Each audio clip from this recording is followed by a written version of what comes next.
Part 1. You will hear a student and an advisor talking about facilities at a college. First, you have some time to look at questions 1 to 5.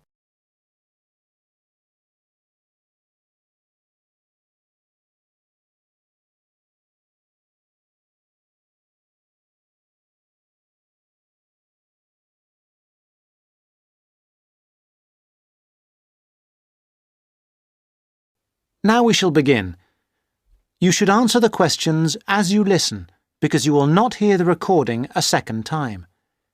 Listen carefully and answer questions 1 to 5. Hi, I wonder if you could help me. I'm starting a course at Glenfield in a few weeks. I was just a bit worried about what facilities there will be and what I'll have to do. I'm especially interested in health and welfare stuff. Certainly. We normally send out a copy of our leaflet, Staying Healthy at Glenfield. I'm not sure why you haven't had it. Well, could you answer a few questions for me? Firstly, I'm wondering about how I get a doctor when I arrive. Well, you can register with the University Health Centre on North Campus. And do I have to pay for that? Not to register, but if you have to get medicines, there's a prescription charge of £6.50. Okay. Well, I'm not planning to get ill. That's only going to arise if I have any problems. So, should I just go along when I arrive? That's what we recommend for peace of mind, but it's not compulsory, and if you don't live inside the catchment area, you can't in fact register there. Where do you live? Well, at the moment I'm staying at the Backpackers Hostel in Hill Street, but I will be moving from there shortly, somewhere nearer. Well, there's a map at the centre which shows you the area that the university practice can accept people from. It's what we call the yellow zone. If you live outside that area, you have to find another medical centre to register with. It sounds like I'll only qualify after I move. I think you might be right. Then, in addition to the health centre, there's a free counselling service for all students situated on the North Campus. You don't have to register. They also have drop-in sessions. I say it's free, but that's only for up to 8 sessions. Beyond that, they normally refer people elsewhere. Sounds serious. Well, it's not just for big problems. People go there for advice on housing, workload, whatever, really. They can even arrange financial help. Is it confidential? Absolutely. Then again, a lot of students prefer to phone the Nightline service, which is run from an office on the central campus. They don't really encourage people to drop in. I see. So it's basically a free phone line. The number, if you want to make a note, is 0900 762 5913. I'll say it again. 0900 762 5913. Fine. Well, I hope I won't need any of these. What I will want is access to some gym facilities. Right.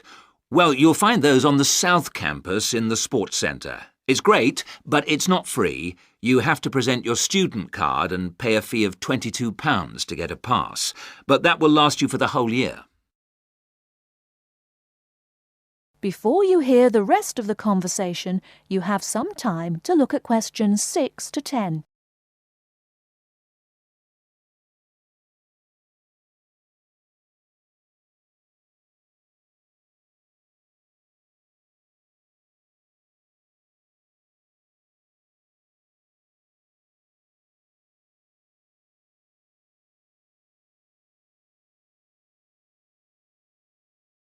Now listen and answer questions 6 to 10. Is this information on the website? I'm afraid not. I can send you some leaflets or even resend the whole information pack if you give me your details. Could you send the whole information pack, please? Yes, that's fine. I'll have to take down some details. Could you tell me your full name? Sonia Orr. S-O-N-Y... No, I'll spell it. S-O-N-I-A. Then Orr is O-R-R. Orr. OK. And you said you were on Hills Road? Yes, but don't send it there as I'm about to move. I'll give you my new address, which is 22 Winter Gardens. That's Glenfield. And the postcode? Oh, yeah, that's GF23 9BQ. Fine. Now, we're doing a bit of data collection about who uses our services at the moment. Can I just ask a few more questions? Yes, that's fine. OK. If you're an international student, what country are you from? I'm from Switzerland. And how old are you? I'm 24. And finally, which course are you enrolled on? Right, well, that's a bit complicated, since I'm hoping to switch to economics and history. But at the moment... I'm down to do economics and sociology. It's a joint degree. OK, I'll put that. Great. Well, I'll pop the information pack in the post, and you should get it soon. That is the end of part 1. You now have half a minute to check your answers.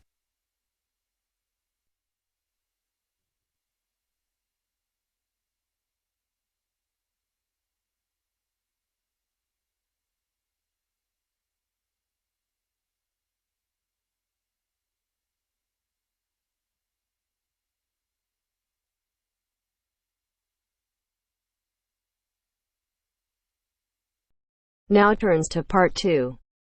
Part 2. You will hear a trainer giving a talk to people who want to learn outdoor survival skills.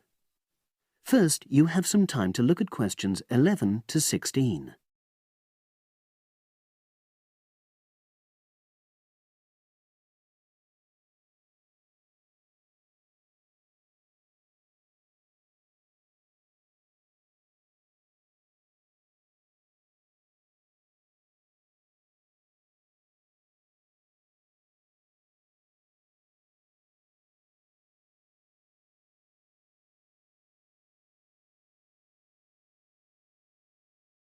Now listen and answer questions 11 to 16. Good morning, everyone, and welcome to our outdoor survival program. As you know, this week you'll be learning some of the basic information and skills you need to look after yourself independently in the outdoors. These first 2 days will be based here in the classroom, and then we'll be taking a camping trip to put into practice some of the things you've learned. I'm going to start off with the topic of food. And to start with, I'll describe just 2 methods which we'll be putting into practice at our camp, and which make use of natural resources, the steam pit and the bamboo pot. I've got 2 posters here to make things clearer, and I'll start with the steam pit here. To make this, you'll need some dry sticks, some grass, some loose earth, and some stones. And for this week only, some matches. The first thing you do is to dig a shallow pit in the place you've chosen to do your cooking. Let's say about 25 centimeters deep and 30 centimeters wide. Your sticks have to be a bit wider than the pit because you have to put a line of them along the top from one end of the pit to the other. Before setting light to these, you take some large stones and arrange them on top. Then you start the fire and wait till the wooden platform burns through and the stones fall into the pit. At this point, brush away any pieces of hot ash from the stones. You can use a handful of grass, and then take another stick and push it down into the center of the pit, between the stones. After that, you cover the whole pit with a thick layer of grass. And then you can put your food on it, wrapped in more pieces of grass, like parcels. Finally, cover the whole thing with earth. You have to pat it firmly to seal the pit. Then all you have to do is take the stick out and pour a bit of water into the opening that it leaves. It should take about 4 hours for your food to cook, as it cooks slowly in the steam that's created inside the pit. Now you have some time to look at questions 17 to 20.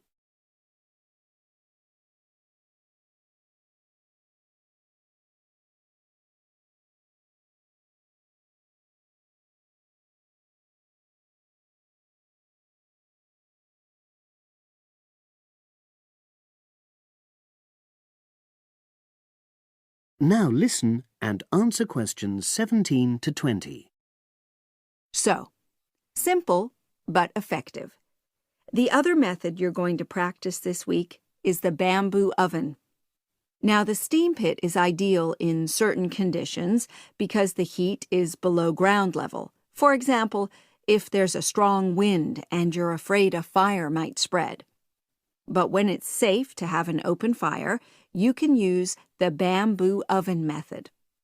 You get a length of bamboo, which, as you probably know, is hollow and consists of a number of individual sections with a wall in between.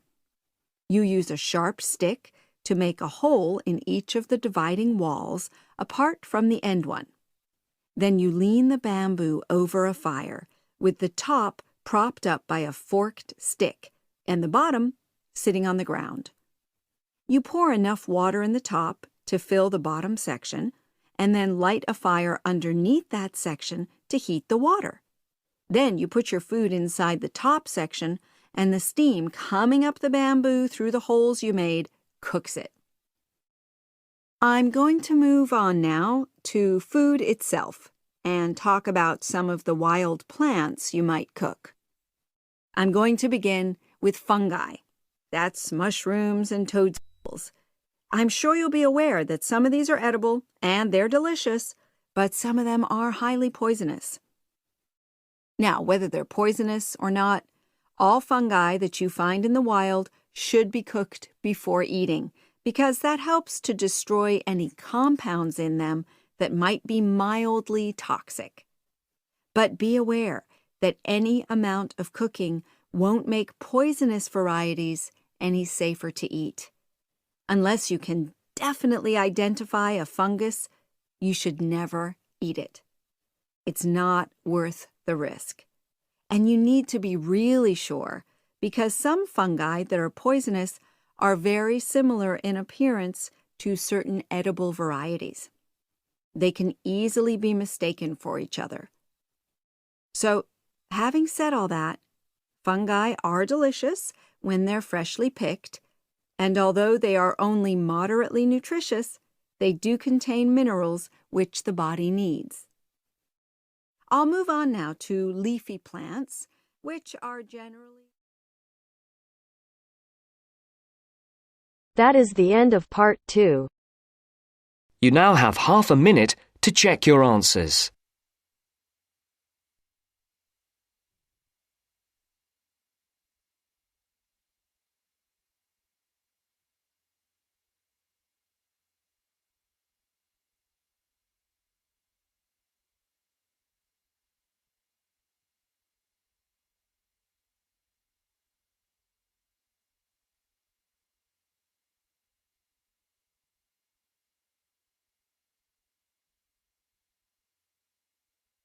Now turns to part 3. Part 3.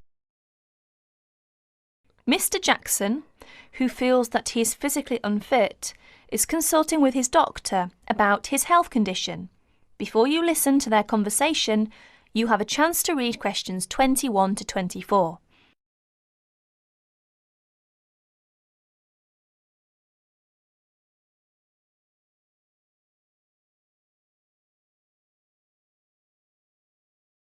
Now please listen to the recording and answer questions 21 to 24. Well, Mr. Jackson, the first and important thing I have to tell you is that there is really nothing seriously wrong with you. Physically, that is. My very thorough re-examination and the analyst's report show that basically you are very fit. Yes, very fit. So, why is it, Doctor, that I'm always so nervy, tense, ready to jump on anybody, my wife, children, colleagues? I think your condition has a lot to do with, shall we call it, way of life, habits? Way of life? Habits? Yes, now tell me, Mr. Jackson, you smoke, don't you? Yes, I'm afraid I do, Doctor. And, rather heavily, I imagine. Well, yes. I smoke, about 40, 50 a day, I suppose. You should do your best to stop, you know. Yes, I see. But, it won't be the first time. I've tried to give up smoking several times, but it's no good. You see, 50 a day is overdoing it, you must admit. You must cut down at least that. Ah, yes. I know that when you're feeling tense, you probably feel that a cigarette relaxes you. But in the long run, I do advise you to make a real effort to quit smoking. Of course, but, it's easy to say give it up or cut it down, but, you know. Well, in my opinion, you have no choice. Either you make a real effort or there's no real chance of your feeling better. You see, well, obviously I could prescribe some kind of tranquilizer, but would that help? I'd prefer, and I'm quite sure you'll agree, I'd prefer to see you really back to normal, not just seemingly so. And that's my reason for asking you several more questions about your other habits. Right. Now you have a chance to read questions 25 to 30.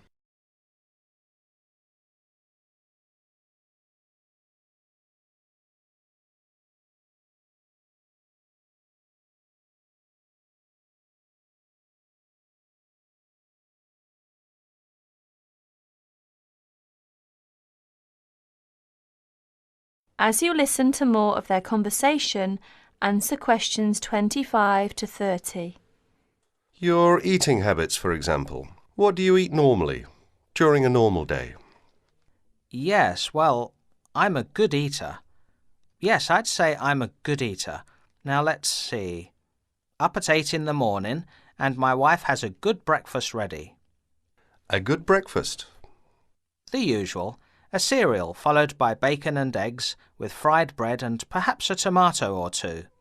Then toast and marmalade, all washed down with a couple of cups of tea. Yes, I really enjoy my breakfast. Yes. I can see you do, but I'd advise you to eat rather less. We'll come to that later. Go on. Then lunch. No, first brunch. A cup of coffee and a bun at 11. Lunch has to be quick, because there's so much to do in the office about that time, so I have a pint and a sandwich in the pub. All very hurried. Try to be in less of a hurry. But I make up for it in the evening. I get home at about 7. Dinner's around about 8. Yes, my wife's an excellent cook. Excellent. It's usually some meat dish, and we like spaghetti as a first course. Spaghetti, a meat dish, cheese, sweet. But then, at the end of the day, shall we say, then I begin to feel on edge again. Most evenings after dinner, we read or watch TV, but I get this terrible feeling of tension. Well, I'm sorry to have to say this because you obviously enjoy your food, but I really do recommend that you eat less, and secondly, that you eat more healthily. Instead of having that enormous breakfast, for example, try to be content with fruit juice and some cereal. I see, but 11's right. Well, that's all right, but lunch should be more leisurely. Remember, your health is at stake, not your job. As for dinner, I'd advise you to eat a soup, perhaps, with a salad. A salad followed by some fruit. But my wife's cooking is superb, granted. And she probably enjoys preparing delicious meals for you.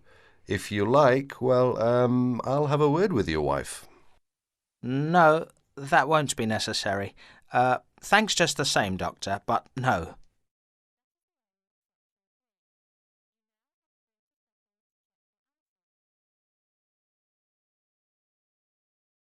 That is the end of part 3. You now have half a minute to check your answers.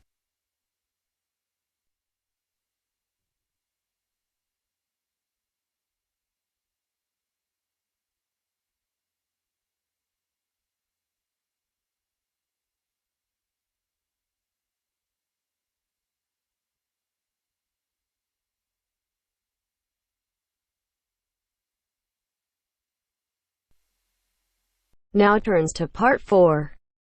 Part 4. This is Jane Frost with this morning's edition of Wake Up with Frost. First, you have some time to look at questions 31 to 40.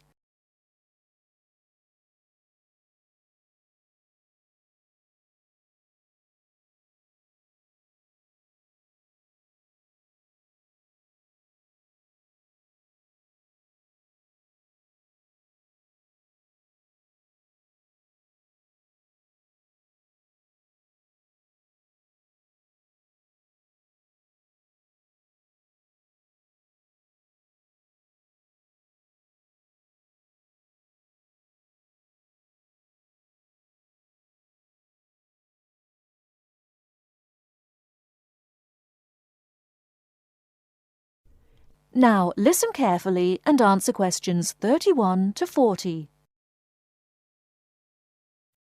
Good morning. This is Jane Frost with this morning's edition of Wake Up with Frost. As you all know, for the last week we've been running a survey trying to find out what you, the listeners, think is the greatest invention of the last 200 years. The response has been amazing, double the amount we had last year, so thanks to all of you for taking part. We've had about 2,000 responses online and about the same on our phone lines. The lines are now closed, and this morning I can announce what the results were. So, here it is. You, the listeners, have chosen as the greatest technological invention of the past 200 years, and let me not forget to mention that 65% of you voted for this, it's the bicycle. Yes, the bicycle, first invented in 1818, and, would you believe it, the first bicycle was made of wood. The second bicycle had iron wheels. I cannot imagine what that must have been like to ride. It would have kept you fit at any rate. But for me, the best thing about the bicycle was what it did for women's rights. Yes, in the 1890s, it was the bicycle that meant women could change their clothing, start wearing trousers or pantaloons as they were known. Before then, women's clothes had been really uncomfortable, and I'd imagine quite difficult to breathe in. So, thanks to the ordinary bicycle, it was not only the man who wore the trousers in a home. Instead, women could now feel far more equal to their male contemporaries. And I'm sure you'll agree, the bicycle is a great way to get regular exercise, and of course, it's much better for the environment. And today, over 1 billion people all over the world ride bicycles, and for some, it's their only means of getting around from A to B. So, to all you bicycle riders out there, keep up the good work. Coming in a close second with 42% is the computer. I found out something interesting about the computer, which is that really this word first meant someone who did mathematical calculations. Of course, today, with the development of the personal computer, computers are being used for everything from home use to business and even digital photography. I don't know about you, but I can't imagine life without a computer now. I guess closely related to the computer is the internet, and this got 12% of your votes. Maybe, like myself, many of you might think of the internet as being the World Wide Web, but actually the web is only one part of the internet. The internet began as part of the United States military network, but it later began to be used by businesses and academic institutions. Of course, today, the internet has so many uses. We use it for shopping online and entertainment, as well as to find information and send emails. But sadly, there is a darker side to the internet, and some of you have sent me emails about this. Finally, with 5% of your votes, is the radio. We think the radio was invented by Marconi in 1896, and he opened his first radio or wireless factory in the United Kingdom in 1898. In 1906, a man called Reginald Fessenden gave the first radio broadcast from Massachusetts. Ships could hear him at sea, and apparently he played the violin. As yet, listeners, I've spared you from having to listen to my guitar playing. But certainly radio is still important. Let's not forget that it was by radio that the Titanic sent signals to other ships. And with the popularity of TV today, I was secretly pleased so many of you had still placed importance on the radio. So, there you have it, the results of our survey. I think there are still important inventions that were not chosen but deserve a mention. Nuclear power and, of course, communications satellite, something which I am certain will continue to change the face of how we communicate with each other over both long and short distances. In fact, for me, the mobile phone is one of the greatest inventions of the last 200 years, if I think back to my first phone and then I look at what is happening now. Children born today will probably be more likely to have their first experience of the internet on a mobile phone screen rather than a computer monitor. Some of the new mobiles that are now being sold make it just as easy and as quick to find information on the web as on a computer. And let's not forget that mobiles now have digital cameras, word processing facilities, so you can type all your documents, and even personal organisers. I think it's quite possible that the mobile may even replace computers one day. That is the end of part 4. You now have half a minute to check your answers.